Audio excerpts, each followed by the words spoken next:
அமைச்சர் ஆதவ அர்ஜுனா ஒரு ட்வீட் போடுறாரு. என்ன ட்வீட் போடுறாருன்னா, டெல்லியில் காவல்துறை போராடக்கூடிய மாணவர்களையும் இளைஞர்களையும் குண்டு கட்டாக தூக்கி இருப்பது கண்டனத்துக்குரியது அப்படின்ற மாதிரி ஒரு ட்வீட் போடுறாரு. ஆனா இங்க தமிழ்நாட்டுல அதற்கு ஆதரவாக நடைபெறக்கூடிய போராட்டத்தை தமிழ்நாட்டினுடைய போலீஸ் டெல்லி போலீஸ் அளவுக்கு ரொம்ப மோசமா கையாண்டிருக்கு அப்படிங்கறத நம்ம பார்க்க முடியும்.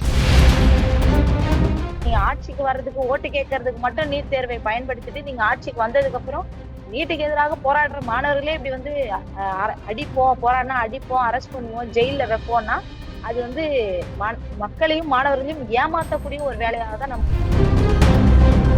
மாணவர்களுக்கு யாருக்கு தகுதி இருக்குன்னு நான் சொல்றேன், என்டிஏ சொல்றான். என்டிஏக்கே முதல்ல தகுதி கிடையாது. அது நேஷனல் டார்ச்சரிங் ஏஜென்சி, அது டெஸ்டிங் ஏஜென்சியே கிடையாது.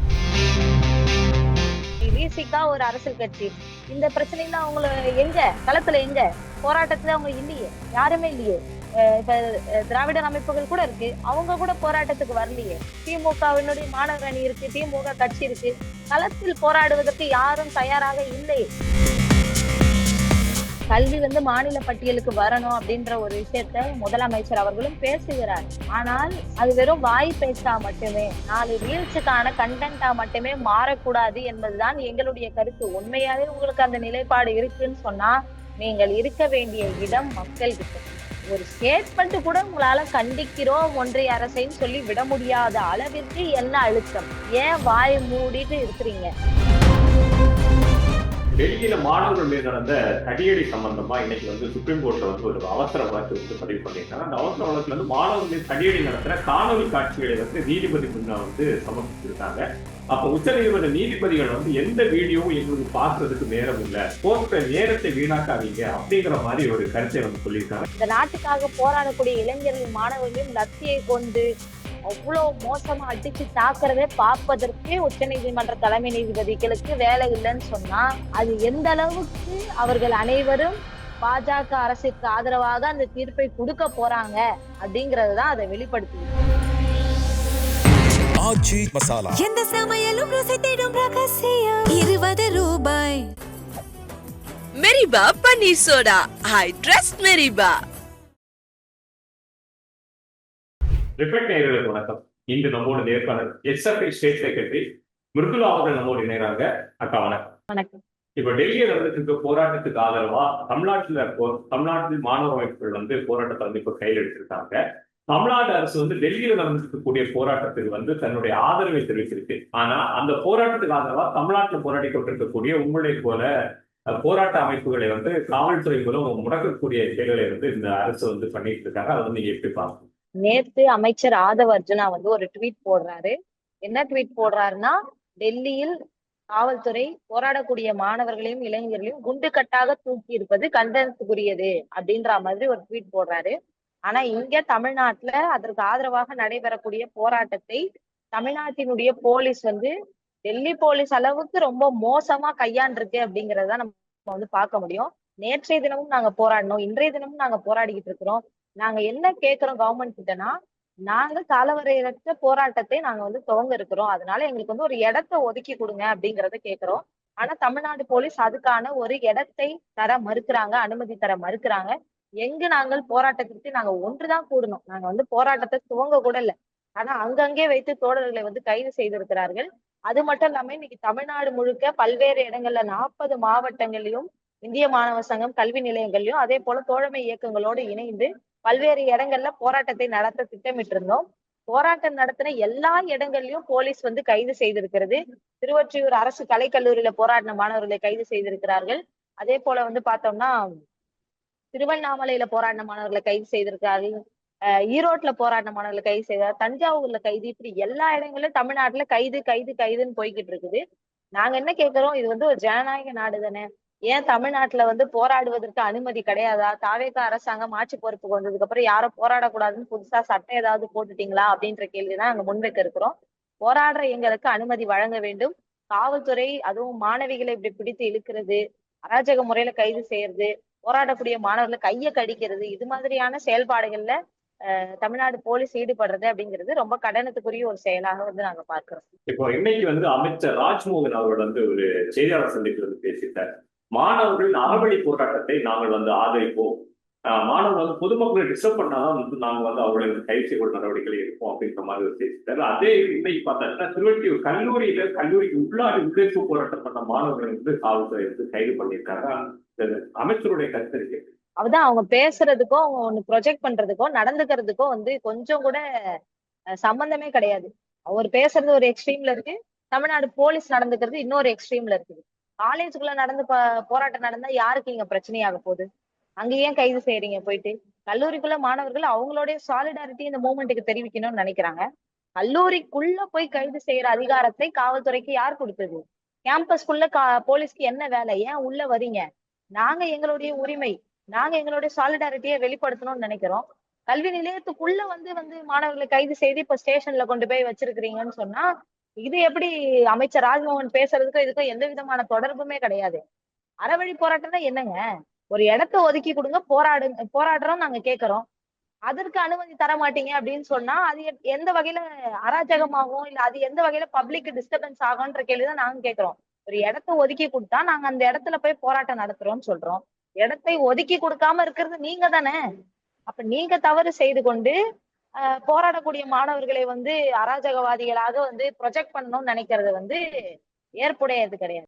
இப்ப டெல்லியில பார்த்தாச்சுன்னா அங்க போராட்டம் நடக்கக்கூடிய மாணவர்கள் மீது மத்திய அரசு வந்து ஒரு மிகப்பெரிய வந்து தாக்குதலை வந்து டெல்லி காவல்துறை மூலமாகவும் மத்திய பாதுகாப்பு அமைப்புகள் மூலமாகவும் நடத்திட்டு அதே மாதிரி தமிழ்நாட்டில் இருக்கக்கூடிய போராட்ட மாணவர்கள் மீதும் தமிழக அரசு வந்து ஒரு அடக்குமுறையை கையாளுதுன்னா மத்திய அரசுக்கு இந்த மாநில அரசாக இருக்கக்கூடிய டிவிகே அரசு வந்து ஒரு கைப்பாவையாக செயல்படுது அப்படின்னு நம்ம.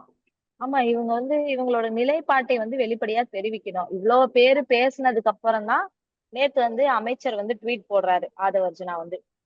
இப்போ நாங்க வந்து சிஜேபி இந்த மாதிரி போராடக்கூடிய மாணவர்களுக்கு ஆதரவா இந்த கவர்மெண்ட் இருக்கோம். ஏன் ஒன்றிய அரசாங்கம் வந்து இப்படியான செயல்பாடுகளை செய்யறாங்க மாணவர்கள் மீது? இது கண்டனத்துக்குரியதுன்னு சொல்லி முதலமைச்சர் ஒரு ஸ்டேட்மெண்ட் கொடுக்கலாமே, தமிழ்நாடு கவர்மெண்ட் சார்பில் ஸ்டேட்மெண்ட் கொடுக்கலாமே, போராடக்கூடிய எங்களை போன்ற மாணவர்களுக்கு தமிழ்நாட்டுல ஆதரவு கொடுக்கலாமே. அதை ஏன் செய்ய மாட்டீங்க டிவிகே கவர்மெண்ட்? அப்போ வந்து இதுல வெளிப்படையா தெரியக்கூடிய விஷயம் என்னவா இருக்குன்னு சொன்னா, இன்னைக்கு ஒன்றிய அரசாங்கத்தை எதிர்ப்பதற்கு டிவிகே கவர்மெண்ட் தயங்குதா, பயப்படுதான்ற கேள்வியதான் நம்ம முன்வைக்க வேண்டி இருக்குது. தமிழ்நாடு எல்லா காலகட்டத்திலும் நீட்டை எதிர்த்து வந்திருக்கிறது. இங்க இருக்கிற கவர்மெண்ட்ஸ் வந்து அதற்காக ஸ்டேட்மெண்ட்ஸையாவது குறைஞ்சபட்சம் விட்டுருக்கிறாங்க. அதையாவது இந்த அரசாங்கம் செய்யணும். இன்னும் நிறைய கட்சிகள் இருக்கிறாங்க, திராவிடர் அமைப்புகள் இருக்கிறாங்க. எல்லாருமே இன்னைக்கு வந்து தமிழ்நாட்டுல வந்து ஆட்சிக்கு வந்தாலும் வராட்டினாலும் நாங்க வந்து நீட் எதிர்ப்பை வலுவாக பேசுவோம் இப்படின்னு சொல்லிதான் வராங்க. ஆனா எல்லா கவர்மெண்ட்டுமே வந்து பாத்தீங்கன்னா எத்தனை பேர் களத்துக்கு வந்து மாணவர்களோட நீங்க போராடுறீங்க? அந்த எல்லா அரசியல் கட்சிகளுக்கும் ஸ்டூடெண்ட் விங் இருக்கு. அதுல எத்தனை பேர் இன்னைக்கு களத்துல நிக்கிறாங்க? களத்தில் நிற்பது இந்திய மாணவர் சங்கம் எஸ்எஃப்ஐ மட்டும்தான். அவங்க எல்லாம் எங்கன்ற கேள்விதான் நாங்க இந்த நேரத்துல முன்வைக்க விரும்புறோம்.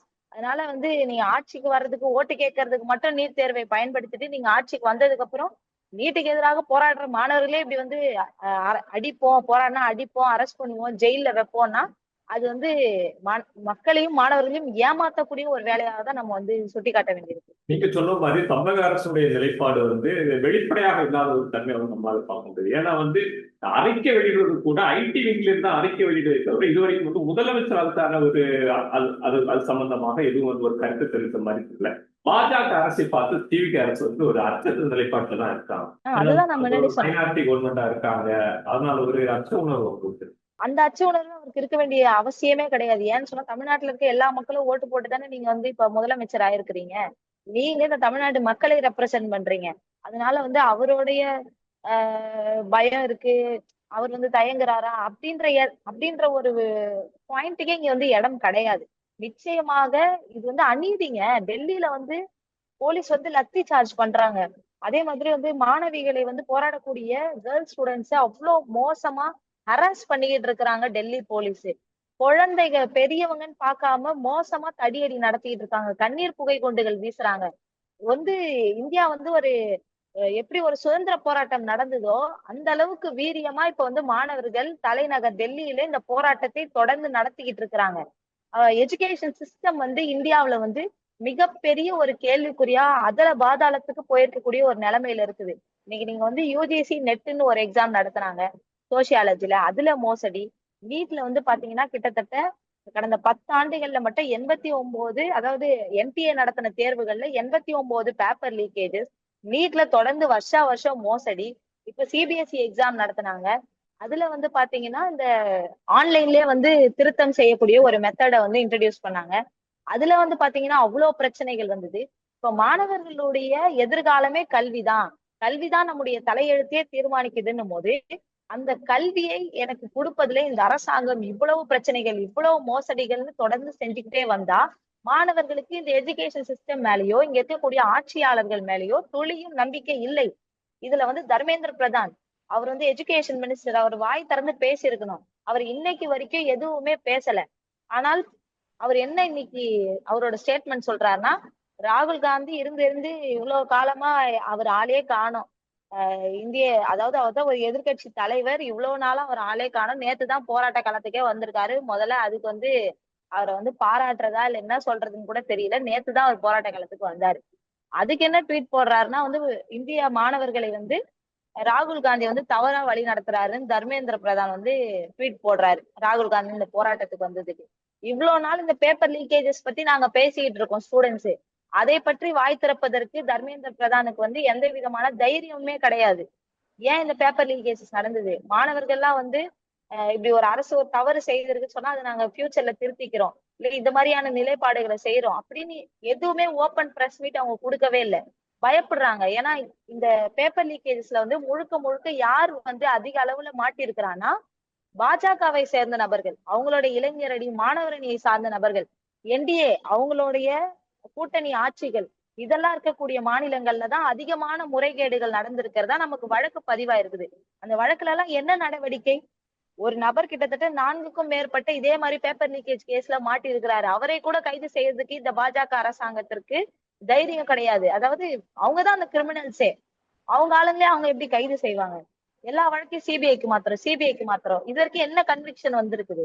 அப்போ தொடர்ந்து வந்து அரசாங்கமே இத்தகைய முறைகேடுகளை செய்யுதுன்ற குற்றச்சாட்டை தான் நாங்க வைக்கிறோம். என்டிஏன்றது ஒரு ஏஜென்சி, அது ஒரு தனியார் நிறுவனம் மாதிரி. அந்த நிறுவனத்துக்கிட்டே இவங்க இந்த பொறுப்பை ஒப்படைச்சிருக்காங்க. கிட்டத்தட்ட அதுல வேலை செய்யறவங்களோட எண்ணிக்கை எடுத்து பாத்தீங்கன்னா 22 பேர் வந்து டெப்யூட்டேஷன்ல வேற துறைகள்ல வேலை செய்யக்கூடிய அரசு அதிகாரிகளை நியமிச்சிருக்கிறாங்க. 39 பேர்கிட்ட வந்து கான்ட்ராக்ட். அதுல மீதி வந்து ஒரு 139 பேர் வந்து அவுட் சோர்சிங்ல நியமிச்சிருக்காங்க. 23 லட்சம் மாணவர்களுக்கு தேர்வு வைக்கக்கூடிய ஒரு நிறுவனத்துல உருப்படியா வேலை செய்யறதுக்கு 200 பேர் கூட கிடையாது. அப்போ இது மாதிரியான முறைகேடுகள் நடக்குமா நடக்காதா? அப்போ அரசாங்கம் இந்த இத்தகைய தேர்வுகள் நடத்துறாங்கன்னு சொன்னா அது அரசாங்கம் கண்டக்ட் பண்ணணும். ஒரு ஏஜென்சி கிட்ட கொடுக்கறது அப்படிங்கிறது எந்த வகையிலும் நியாயமே கிடையாது. அதுலயும் இதுல இவ்வளவு முறைகேடுகள் நடந்திருக்குன்னும் போது அதில் வந்து பதில் சொல்லியிருக்க வேண்டிய கடமையும் பொறுப்பும் யாருக்கு இருக்குன்னா ஒன்றிய கல்வி அமைச்சருக்கு. அது அவர் செய்யவே இல்லை. அதனாலதான் நாங்க என்ன கேட்கறோம்னா, பதவி விலகுங்க, அவரை பதவி நீக்குங்க. அவர் கல்வி அமைச்சராக இருப்பதற்கே அவருக்கு வந்து எந்த விதமான தைரியமும் கிடையாதுன்னு பேசிக்கிட்டு இருக்கோம். அப்ப இன்னைக்கு எல்லாமே எஜுகேஷன் தான் ஒருத்தரோட லைஃப் டிசைட் பண்ணுதுன்னு போது அந்த எஜுகேஷன்ல இவ்வளவு பிரச்சனை இருக்கு. எல்லாமே என்ட்ரன்ஸா மாத்திட்டாங்க. இன்னும் வந்து பிஜேபி அரசாங்கம் சொல்லக்கூடிய தேசிய கல்விக் கொள்கை நடைமுறைப்படுத்தப்பட்டுச்சுன்னு சொன்னா எல்லாமே இனிமே தேர்வுகள் தான், என்ட்ரன்ஸ் எக்ஸாம் தான். இந்த என்ட்ரன்ஸ் எக்ஸாம் வச்சு நீங்க என்ன பரிசோதனை பண்றீங்க? மாணவர்களுக்கு யாருக்கு தகுதி இருக்குன்னு நான் சொல்றேன்னு என்டிஏ சொல்றான். என்டிஏக்கே முதல்ல தகுதி கிடையாது. அது வந்து நேஷனல் டார்ச்சரிங் ஏஜென்சி, அது டெஸ்டிங் ஏஜென்சியே கிடையாது. மாணவர்களை டார்ச்சர் செய்யறதுக்கு மட்டும்தான் அந்த ஏஜென்சி வந்து இருக்கே கண்டி. அது என்ன மாணவர்கள் நான் தரம் வாய்ந்த மாணவர்கள் யாரு நான் வந்து ஐடென்டிஃபை பண்ணி கொடுக்குறேன் அப்படின்னு என்டிஏ சொல்லுது. ஆனா அந்த என்டிஏ நோக்கமே என்னன்னா, அடிப்படையில எஜுகேஷனை கமர்ஷியலைஸ் பண்றது, அதை வந்து வியாபாரமா மாத்துறது. இதுக்கு முன்னாடி ஒரு 10 வருஷத்துக்கு முன்னாடி எங்கெங்க இருந்தது கோச்சிங் சென்டரு? இன்னைக்கு இந்தியா முழுக்க coaching centre, CLAT exam, NEET exam, NET, அதே மாதிரி எக்கச்சக்கமான நுழைவுத் தேர்வுகள் வந்துருச்சு, ஜேஇ கேட்னு சொல்லிட்டு. அது எல்லாத்துக்குமே கோச்சிங் சொல்லிட்டு தனியார் கோச்சிங் நிறுவனங்களை புற்றீசல் போல வளர்ப்பதற்கு தான் இந்த எஜுகேஷன் பாலிசியும் அதே போல வந்து இந்த என்டிஏவும் செயல்படுது. அப்ப இவ்வளவு பிரச்சனைகள் நாட்டுல போய்கிட்டு இருக்கும் போது ஒரு நாட்டினுடைய ஒரு மாநிலத்தினுடைய முதலமைச்சர் வாயை திறக்காமல் இருக்கிறாரு அப்படின்னு சொன்னா இதுல எங்க இருந்து அவரோட பர்சனல் வந்தது? உங்களை நம்பி ஏராளமான மாணவர்கள் ஓட்டு போட்டிருக்கிறாங்களே, அவங்களுக்கு நீங்க என்ன பதில் சொல்ல போறீங்க? அப்போ இதில் அவர் வந்து நிச்சயமாக அவர் வாய் திறந்தாகணும், பேசியே ஆகணும். அந்த அழுத்தத்தை தான் நாங்க பொது சமூகம், சிவில் சொசைட்டி, ஸ்டூடெண்ட் சொசைட்டி எல்லாருமா சேர்ந்து கொடுத்துக்கிட்டு இருக்கோம். So Tamil Nadu always resist. அந்த லெகசிய வந்து அவருக்கு மாத்துறதுக்கு எந்த விதமான உரிமையும் கிடையாது. நிச்சயமாக முதலமைச்சர் இதுல வாய் திறக்கணும். ஓகே. நேற்று டெல்லியில நடந்த போராட்டத்துல காங்கிரஸ்ல இருந்து ராகுல் காந்தி அவர்கள் கைதாகிற ஒரு வலுக்கட்டாயமான கைது அப்படின்னு நம்ம அதை பார்க்கலாம். ஆனா அந்த கைதுக்கு எதிராக வந்து தமிழ்நாட்டுல வந்து எந்த ஒரு சலசலப்பு ஏற்பட்ட மாதிரி தெரியல. குறிப்பா வந்து அவருடைய கூட்டணி கட்சியாக இருக்கக்கூடிய தாவேகாவுக்கு அதை வந்து எதிர்த்த மாதிரி எதுவும் நம்ம பார்க்க முடியும். அவருங்க அமைச்சர் ஆதவ அர்ஜுனா மட்டும்தான் ட்வீட் போட்டிருக்காரு. அதுல வந்து அந்த ட்வீட்டோட தொடர்ச்சியில வந்து இப்படி இவங்க 2 பேரையும் கைது செய்திருக்கிறார்கள், அது வந்து கண்டனத்துக்குரியது அப்படின்ற மாதிரி போட்டிருக்கிறாரு. காங்கிரஸ் கட்சி தமிழ்நாட்டுல வந்து இப்ப அமைச்சரெல்லாம் வேற ஆயிட்டாங்க, இருக்கிறாங்களா இல்லையானே தெரியல. மக்கள் பிரச்சனைகளுக்காக இவங்க யாருமே போராட வர்றது இல்லைங்க. அவங்களுடைய நோக்கம் என்னவா இருக்குன்னா, நம்ம ஒரு அமைச்சரவை வாங்கிக்கணும், நம்ம 4 எம்எல்ஏ சீட்டு வாங்கிக்கணும், வாங்கிட்டா போதும், நம்ம குறைஞ்சபட்சம் வந்து நம்மளோட அதிகாரத்தை காட்டுவதற்கு ஏதோ சில பதவிகள்ல இருந்துகிட்டா போதும்னாங்களே தவிர்த்து, போராட்ட களத்தில் இன்னைக்கு யார் இருக்கிறான்? கம்யூனிஸ்டுகள் போராடுகிறார்கள். நாடு முழுக்க கம்யூனிஸ்டுகள் இந்த பிரச்சனையில வந்து முன்னிலையில் நின்று போராடி கொண்டிருக்கிறார்கள். இடதுசாரிகள் போராடுகிறார்கள். எஸ்எஃப்ஐ, டிஒஎஃப்ஐ போன்ற மாணவர் இளைஞர் அமைப்புகள் போராடுது. வேற யாரு போராடிக்கிட்டு இருக்கிறா? வேற எந்த அமைப்புகளுமே போராடுறது கிடையாது. இது மாதிரியான சோசியலிசம் அடிப்படையில எல்லாருக்கும் எல்லாமும் கிடைக்கணும்ன்ற இந்த சித்தாந்தத்தை பின்பற்றக்கூடிய அமைப்புகள், சின்ன சின்ன குழுக்களா இருக்கிறவங்க மட்டும்தான் இதை எதிர்க்கிறாங்க. அவங்கதான் இதை போராடுறாங்க, முன்னாடி களத்துக்கு வராங்க. இவங்க எல்லாம் உட்கார்ந்துட்டு இந்த மாதிரி ஒரு ட்வீட் மட்டும் அது கூட வந்து அவங்க கட்சியை சார்ந்த எத்தனை நபர்களுக்கு இந்த தேர்வு குறித்தோ, டெல்லியில் நடக்கக்கூடிய ஜந்தர் மந்தர் போராட்டம் குறித்தோ இவங்க வந்து உரையாடி இருப்பாங்கன்ற கேள்வியை நம்ம முன்வைக்க வேண்டியிருக்குல்ல குறைஞ்சபட்சம். அப்ப இவங்க எல்லாம் இன்னைக்கு வந்து மக்கள் பிரச்சனைகளுக்காக களத்திலே கிடையாது, காங்கிரஸ் கிடையாது, விசிகா ஒரு அரசியல் கட்சி. இந்த பிரச்சனையில அவங்கள எங்க களத்துல எங்க போராட்டத்துல அவங்க இல்லையே, யாருமே இல்லையே. இப்ப திராவிடர் அமைப்புகள் கூட இருக்கு, அவங்க கூட போராட்டத்துக்கு வரலையே. திமுகவினுடைய மாணவர் அணி இருக்கு, திமுக கட்சி இருக்கு, களத்தில் போராடுவதற்கு யாரும் தயாராக இல்லை. போராடக்கூடியவர்கள் யார் என்பதை மாணவ சமூகமும் மக்களும் உற்று நோக்குகிறார்கள். மாணவர் பிரச்சனைக்காகவும் மக்கள் பிரச்சனைகளுக்காகவும் யார் களத்துல இறங்குறா, யார் அடி வாங்குறா மக்களுக்காக, அதை மக்கள் நிச்சயம் கவனித்துக் கொண்டுதான் இருக்கிறார்கள். அதனால அதற்கான பதில் மக்களிடமிருந்தே வரும். நீட் தேர்வை ரத்து செய்யணும் அப்படின்ற ஒரு மிகப்பெரிய பிரச்சனை. ஆனா தாவேகா அரசு வந்து இதே நிலைப்பாட்டுலதான் நாங்களும் இருக்கோம் அப்படின்னு சொல்லி பேசிட்டு இருக்காங்க. அவங்க இந்த கருத்தை தொடர்ந்து முன்வைத்தாலும் இந்த கருத்துக்கு ஆதரவாக இந்த கருத்துக்காக போராடி கொண்டிருக்கக்கூடிய உங்களுக்கு துணையாக நிற்க வேண்டியவர்களை வந்து இப்போ உங்களை வந்து ஒடுக்கக்கூடிய நிலையில இருக்காங்க. அப்ப அவங்களை வந்து எந்த அளவுக்கு வந்து மாநில சுயாட்சியை வந்து தக்க வைப்பாங்க அப்படின்னு இருப்பாங்க. ஆமா, கல்வி வந்து மாநில பட்டியலுக்கு வரணும் அப்படின்ற ஒரு விஷயத்த முதலமைச்சர் அவர்களும் பேசுகிறார்.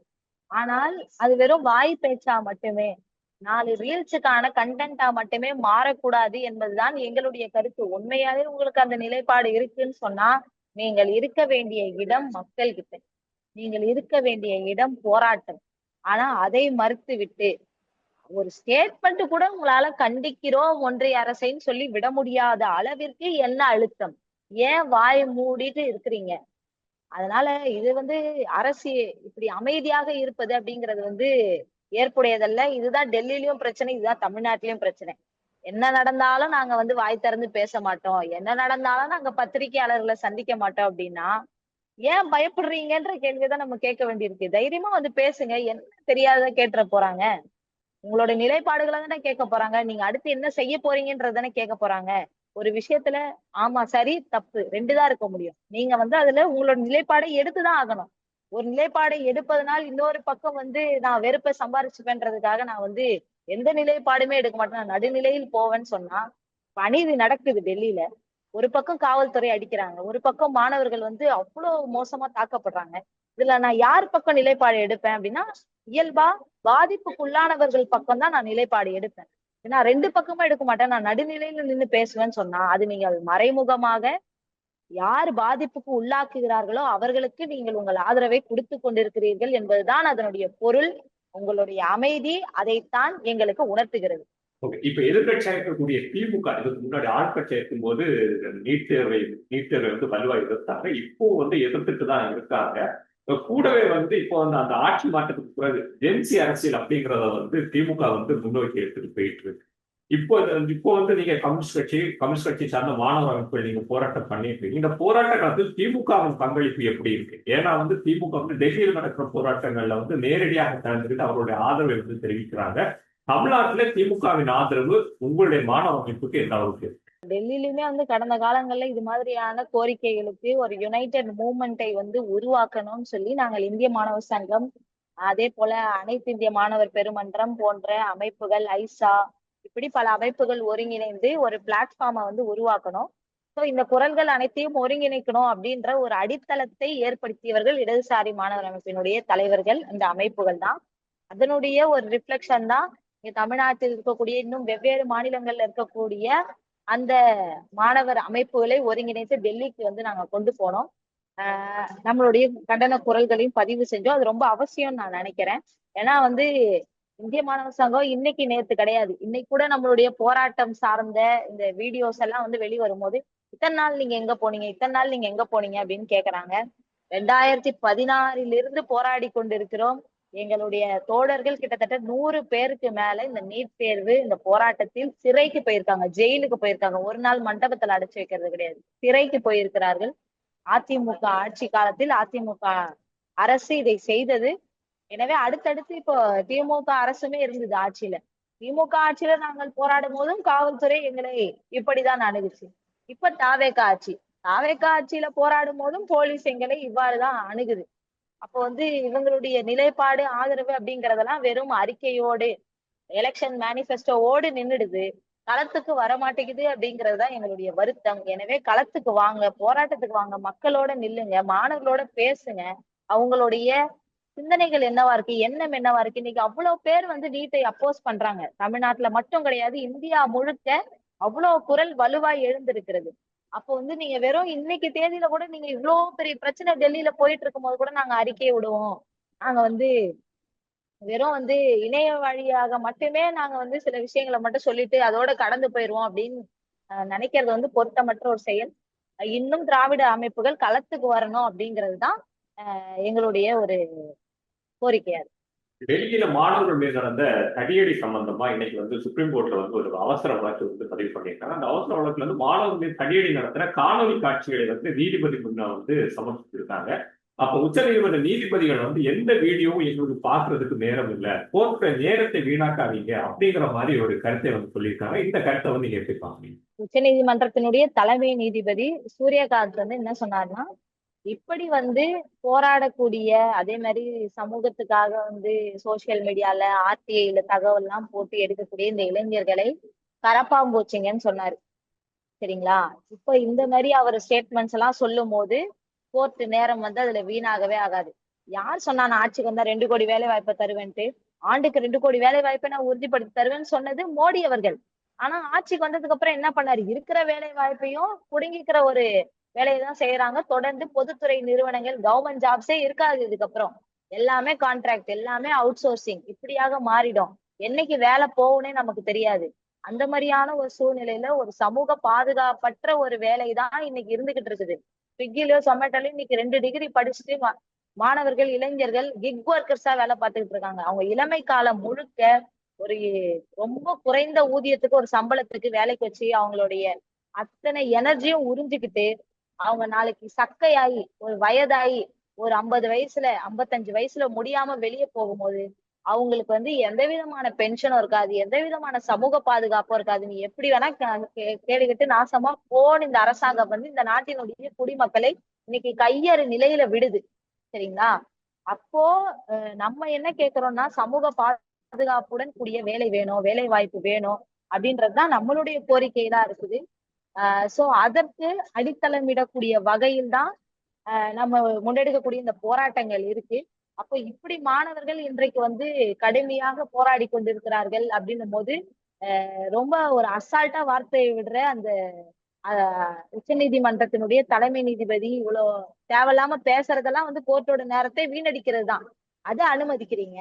இந்த நாட்டுக்காக போராடக்கூடிய இளைஞர்கள், மாணவர்களையும் லத்தியை கொண்டு அவ்வளவு மோசமா அடிச்சு தாக்குறதே பார்ப்பதற்கு உச்ச நீதிமன்ற தலைமை நீதிபதிகளுக்கு வேலை இல்லைன்னு சொன்னா, அது எந்த அளவுக்கு அவர்கள் அனைவரும் பாஜக அரசுக்கு ஆதரவாக அந்த தீர்ப்பை கொடுக்க போறாங்க அப்படிங்கறதுதான் அதை வெளிப்படுத்துது. நீதிபதிகளை இன்னைக்கு விலைக்கு வாங்கிடுறாங்க. எல்லாமே இன்னைக்கு நீதின்றதே வந்து நம்ம ஜஸ்டிஸ், எல்லா பிரச்சனைக்கும் கடைசியா நம்ம கிட்ட இருக்க ஒரே ஆயுதம் கோர்ட்டுக்கு போறது, ஜஸ்டிஸ போய் அணுகிறது. ஆனா அந்த ஜஸ்டிஸ் இன்ஜஸ்டிஸா தான் வரும்ன்றது உட்பட இவர்களுடைய இந்த ஸ்டேட்மெண்ட்ல இருந்தே நமக்கு தெரியுது. அதனால போராடக்கூடிய மாணவர்களுடைய நம்பிக்கையா இன்னைக்கு வந்து நாங்கள் அரசியலமைப்பு சட்டத்தை நம்புறோம். இந்த அரசியலமைப்பு சட்டம் எங்களை பாதுகாக்க நாங்க நம்புறோம். எங்களுடைய போராட்டங்களை நாங்க நம்புறோம். எனவே நீதிபதிகள் நீதிபதிகளாக நடந்து கொள்ளணும். கவர்மெண்ட்டுக்கு ஃபேவரா இப்படி நடந்துக்கிறது எங்களுக்கு அது பாக்குறதுக்கு நேரம் இல்லைன்னு சொல்றதெல்லாம் வந்து நீங்கள் இளைஞர்களையும் மாணவர்களையும் இன்னும் அவமரியாதை செய்றீங்க. இந்த அவமரியாதைக்கான ரிஃப்ளெக்ஷன் கண்டிப்பா ஸ்டூடெண்ட் கம்யூனிட்டி உங்களுக்கு கொடுப்பாங்க. ஓகே, உங்க மாணவர்களுக்கு சார்பா நடந்துக்கிற போராட்டம் அடுத்த கட்டம் எதை நோக்கி போகுது? நிச்சயமா இப்ப அடுத்த கட்டம் வந்து நாங்க வரக்கூடிய வெள்ளிக்கிழமை இந்திய நாடு முழுக்க, அதாவது ஜந்தர் மந்தர் டெல்லியில மட்டும் கிடையாது, இந்தியா நாடு முழுக்க இருக்கக்கூடிய ஒவ்வொரு மாநிலத்திலும் ஒவ்வொரு மாவட்டத்தையும் ஒரு ஜந்தர் மந்தரா மாத்துறது அப்படின்ற ஒரு அறைகூவலை எங்களுடைய அகில இந்திய தலைமை வந்து கொடுத்திருக்கிறாங்க. எனவே நள்ளிரவிலிருந்து நாங்கள் வந்து எங்களுடைய போராட்டத்தை தொடர்கிறோம். இன்னைக்குமே வந்து நாங்க ஒரு காலையில வரோம், கைதாகிறோம், மண்டபத்துல எங்களை அடைக்கிறாங்க, ஈவினிங் ரிலீஸ் ஆகிறோம், அடுத்த நாள் கைதாகிறோம். எந்த நாள்லயுமே வந்து போராட்டத்துடைய எண்ணிக்கையோ மாணவருடைய எண்ணிக்கையோ எங்கேயுமே குறையவே இல்லை. கல்வி நிலையங்கள் முழுக்க எங்களுடைய போராட்டங்கள் தொடர்ந்து நடந்துகிட்டே இருக்குது. இப்படியே இந்த அரசு இந்த கோரிக்கைகளுக்கு செவி சாய்க்க மறுத்தால் எங்களுடைய போராட்டத்தை நாங்கள் வந்து தொடர் போராட்டமாக அறிவித்து, வகுப்பு புறக்கணிப்பு போராட்டமாக அறிவித்து, எல்லா காலேஜ் ஸ்கூல் முழுக்க, தமிழ்நாடு முழுக்க, இந்தியா முழுக்க இந்த போராட்டங்களை முன்னெடுப்பதற்கான ஒரு வேலையை நாங்க செய்வோம். அது மட்டும் இல்லாம சட்ட ரீதியாகவும் நாங்கள் எங்களுடைய போராட்டத்தை தொடர்ந்து கொண்டிருக்கிறோம். எனவே உயிரிழந்த இத்தனை மாணவர்கள் இருக்கிறாங்க, அவங்களுக்கான முறையான இழப்பீடு வந்து சேரணும், அவங்களுக்கான ஜஸ்டிஸ் கிடைக்கணும், அந்த ஃபேமிலிஸ்க்கான ஜஸ்டிஸ் கிடைக்கணும். அதே போல சமூக செயற்பாட்டாளர் சோனம் வாங்சுக் அவர்கள், அவருடைய நிலை என்னவாக இருக்கிறது, அது எதையுமே வந்து இப்போ நமக்கு வெளிப்படையா தெரிய மாட்டேங்குது. பிஜேபி கவர்மெண்ட் வந்து அவங்களுடைய இணையரை கூட, கீதாஞ்சலி அவர்கள் மீட் பண்றத கூட அவங்க கையில ஒரு போனோ ஒரு போட்டோகிராஃபோ எதுவுமே எடுக்கிறதுக்கு அலோ பண்றது கிடையாது. அவரை வந்து அடைச்சு வச்சிருக்கிறாங்க போர்ஸ்ஃபுல்லா. அவர் வந்து சாப்பிடணும்ன்றதுக்காக சொல்லி அவரை என்ன பண்ணிட்டு இருக்காங்கன்றது கூட நமக்கு தெரியல. எனவே அவரை வந்து நீங்கள் திரும்ப போராட்ட பந்தலுக்கே கொண்டு வந்து விடுங்கன்ற ஒரு விஷயத்தான் நாங்க முன்வைக்கிறோம். அங்கேயே கூட அவங்க வந்து என்ன ட்ரீட்மெண்ட் கொடுக்கணும்னு நினைக்கிறாங்களோ பண்ணலாம். யாரையுமே அனுமதிக்காம ஏதோ டெரரிஸ்ட் மாதிரி அவரை அடைச்சு வச்சிருக்கிறதெல்லாம் வந்து எந்த வகையிலும் ஏற்புடையதே கிடையாது. எனவே இப்படி தொடர்ந்து ஜந்தர் மந்தர்லயும் போராட்டம் நடந்துகிட்டே தான் இருக்கு, அவங்க வைண்ட் அப் பண்ணல. எனவே அந்த போராட்டம் தொடரும். இந்த 3 கோரிக்கைகள் நிறைவேறும் வரை எங்களுடைய போராட்டத்தை நாங்க நிறுத்த போறது கிடையாது. நிச்சயமா தொடர்ந்து நடத்திக்கிட்டே இருக்கோம். தமிழ்நாடு மாணவ உரிமைகளுக்கான தமிழ்நாடு மாணவர்களுக்குமான உங்களுடைய போராட்ட குரல் வெற்றிட எங்களுடைய வாழ்த்துக்கள். வாய்ப்பு மீண்டும் நம்ம இணைந்து தொடர்ந்து பேசுவோம். ஆச்சி மசாலா, எந்த சமையலும் ருசி தேடும் ரகசியம் 20 ரூபாய். Meriba Paneer Soda. I trust Meriba.